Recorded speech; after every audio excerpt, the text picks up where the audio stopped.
क्या हो अगर इतिहास का एक ऐसा अध्याय हो जो दुनिया को देखने का हमारा नजरिया ही बदल दे और उसे शायद जानबूझकर हमारी नजरों से दूर रखा गया हो। जब भी हम बड़े बड़े साइंटिफिक आइडियाज़ की बात करते हैं, जैसे कि हमारी पृथ्वी गोल है या ये यूनिवर्स अरबों साल पुराना है, तो हमारे दिमाग में सबसे पहले कौन से नाम आते हैं? ग्रीस, शायद मेसोपोटामिया। लेकिन जिन स्रोतों पर हम आज बात कर रहे हैं वो एक बिल्कुल ही अलग कहानी बताते हैं। क्या ये मुमकिन है कि हजारों साल पहले प्राचीन भारत के लोग ये जानते थे कि पृथ्वी गोल है, जबकि दुनिया का एक बहुत बड़ा हिस्सा उसे चपटा मानता था? इसका जवाब कमाल की बात है, शायद हमारी अपनी भाषा में ही छिपा है। संस्कृत का शब्द है भूगोल। इसे तोड़कर देखें तो भू यानी पृथ्वी और गोल मतलब राउंड यानी गोल पृथ्वी। स्रोत बताते हैं कि ये सिर्फ कहने की बात नहीं थी, ये एक सटीक वैज्ञानिक शब्द था जो उनकी ब्रह्मांड की समझ को दिखाता था। और हाँ, ये कोई एक दो किताबों में लिखी बात नहीं थी। स्रोतों के मुताबिक ये ज्ञान सदियों में धीरे धीरे विकसित हुआ था। सूर्य सिद्धांत जैसे प्राचीन ग्रंथों ने तो पृथ्वी को अंतरिक्ष में तैरते एक गोले के रूप में बताया। यहाँ तक कि महाभारत जैसे महाकाव्यों में भी समुद्रों की मेखला जैसे शब्दों से इसी गोलाकार की तरफ इशारा मिलता है। और फिर आर्यभट्ट और ब्रह्मगुप्त जैसे महान विद्वानों ने इस विचार को सिर्फ कल्पना नहीं रहने दिया, बल्कि इसे पक्का गणितीय आधार देकर साबित भी किया। अब जरा इस स्लाइड पर लिखे आर्यभट्ट के शब्दों पर गौर कीजिए। उन्होंने पृथ्वी के घूमने जैसी मुश्किल बात को कितने सरल, कितने बेहतरीन उदाहरण से समझाया है। ये सिर्फ एक ऑब्जर्वेशन नहीं था, ये रिलेटिव मोशन की एक गहरी वैज्ञानिक समझ थी, और वो भी आज से 1500 साल से भी पहले। चलिए बात करते हैं धरती के एक और गहरे राज की, उसकी उम्र। इस नंबर को देखिए, 4.3 अरब साल।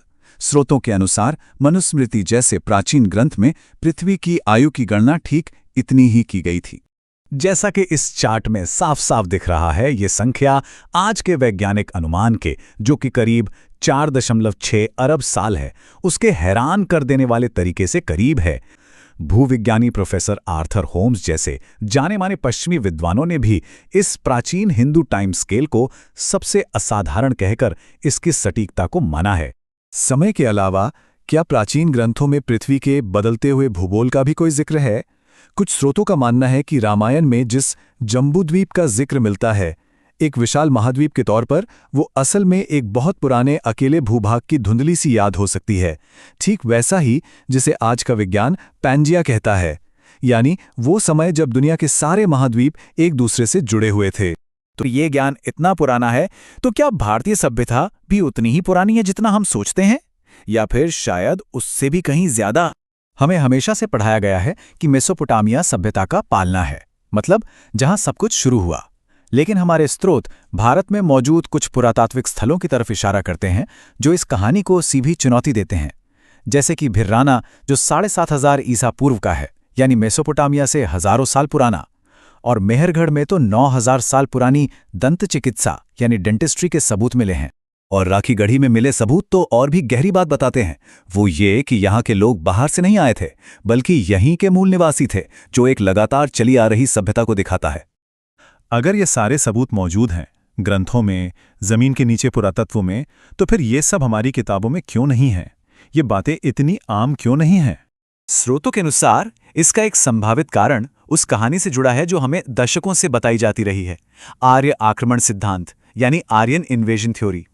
ये एक ऐसी थियरी है जो कहती है कि करीब 1500 ईसा पूर्व में बाहर से आए घुमंतु आर्यों ने भारत की उन्नत मूल सभ्यता पर हमला किया और अपनी संस्कृति यहां पर थोप। लेकिन जिन स्रोतों की हम बात कर रहे हैं वो इस थियरी को सिरे से खारिज करते हैं। वे इसे एक औपनिवेशिक साजिश कहते हैं, जिसका मकसद था भारतीयों में फूट डालना और विदेशी शासन को सही ठहराना। और हाँ, ये बात साफ कर देना जरूरी है कि ये नजरिया सीधे सीधे उन स्रोतों से आ रहा है जिनकी हम आज चर्चा कर रहे हैं। तो अगर कहानी आक्रमण की नहीं बल्कि एक लगातार चली आ रही सभ्यता की है, तो उस ज्ञान की असली नींव क्या थी? वैदिक सोच में ज्ञान को दो हिस्सों में देखा जाता था। एक था अपराविद्या यानी भौतिक दुनिया का ज्ञान, जैसे फिजिक्स, मैथ्स और लॉजिक, और दूसरा था पराविद्या यानी आध्यात्मिक ज्ञान, चेतना और आत्मज्ञान का रास्ता।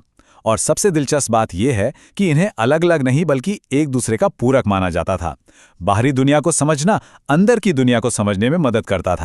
तो इस सोच का सबसे जरूरी पहलू ये था कि ज्ञान का मकसद सिर्फ बाहरी दुनिया पर काबू पाना या चीजें बनाना नहीं था। नहीं, असली लक्ष्य था खुद को समझना, अपनी चेतना को विकसित करना। दूसरे शब्दों में कहें तो विज्ञान आत्मज्ञान का एक जरिया था।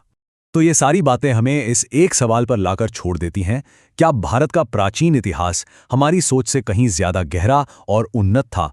अगर आपको ये जानकारी महत्वपूर्ण लगी तो इस वीडियो को शेयर कीजिए और ऐसे ही तर्कपूर्ण भारतीय इतिहास के लिए चैनल को सब्सक्राइब करें।